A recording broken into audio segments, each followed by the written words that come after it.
হয়েছেন সন্তানের মা, তবুও তাদের চোখ ধাঁধানো সৌন্দর্য রাতের ঘুম হারাম করে হাজার হাজার ভক্ত অনুরাগীদের। তাদের হট গ্ল্যামারের সৌন্দর্য দেখে বোঝার উপায় নাই তারা যে বাঙালি মডেল, আবার সন্তানেরও মা।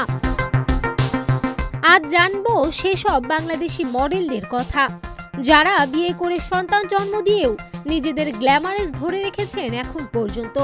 হট গ্ল্যামারেস অবতারে বরাবরই হাজির হন সোশ্যাল মিডিয়ায়। প্রথমে আসা যাক ছোট পর্দার জনপ্রিয় অভিনেতা সিদ্দিকুর রহমানের স্ত্রী মারিয়া মিমের কাছে। হট গ্ল্যামারেস মারিয়াকে দেখে বোঝার উপায় নেই তার যে প্রায় 12 বছরের একটি ছেলে রয়েছে। বিয়ের পর মিডিয়ায় কাজ করতে চেয়েছিলেন মারিয়া মিম, কিন্তু তাতে নারাজ ছিলেন স্বামী সিদ্দিকুর রহমান। এরপর হয়ে যায় তাদের ডিভোর্স। বর্তমানে মারিয়া বেশ খোলামেলা মডেল হিসেবেই পরিচিত।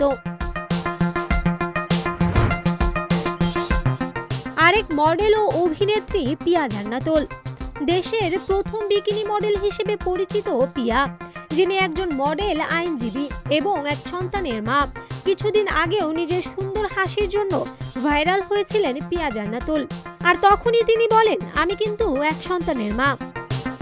পিয়ার সুন্দর ফিগার বরাবরই নজর কাড়ে তার ভক্তদের। বাংলাদেশের মোস্ট ফেমাস মডেল মারিয়া কিসপটা। খোলামেলা পোশাক ও বিস্ফোরক মন্তব্য করে যিনি সবসময় নিজেকে চর্চায় রাখতে খুব পছন্দ করেন। মারিয়া যেমন হট তেমনি গ্ল্যামারেস। মারিয়া কিসপটা এক সন্তানের মা। মারিয়া মূলত তার ছেলের সিঙ্গেল মাদার। তবে মারিয়াকে দেখে বোঝার উপায় নেই তার যে এত বড় একটা ছেলে রয়েছে। এরপর রয়েছে আরেক মডেল অভিনেত্রী শায়না আমিন। নামটা অপরিচিত লাগলেও তাকে আপনারা সকলেই চিনেন। দূরে যাব কোথায়, এক জীবনে এত প্রেম পাবো কোথায়। জনপ্রিয় গানের মডেল শায়না আমিন। বর্তমানে শায়না 2 সন্তানের জননী।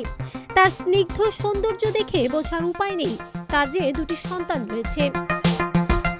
বর্তমানে শায়না মিডিয়ায় না থাকলেও তার সৌন্দর্য, স্নিগ্ধতা মুগ্ধ করেন তার ভক্তদের। তো দর্শক, এইসব মডেলদের মধ্যে কোন মডেলকে আপনার পছন্দ অবশ্যই জানাবেন।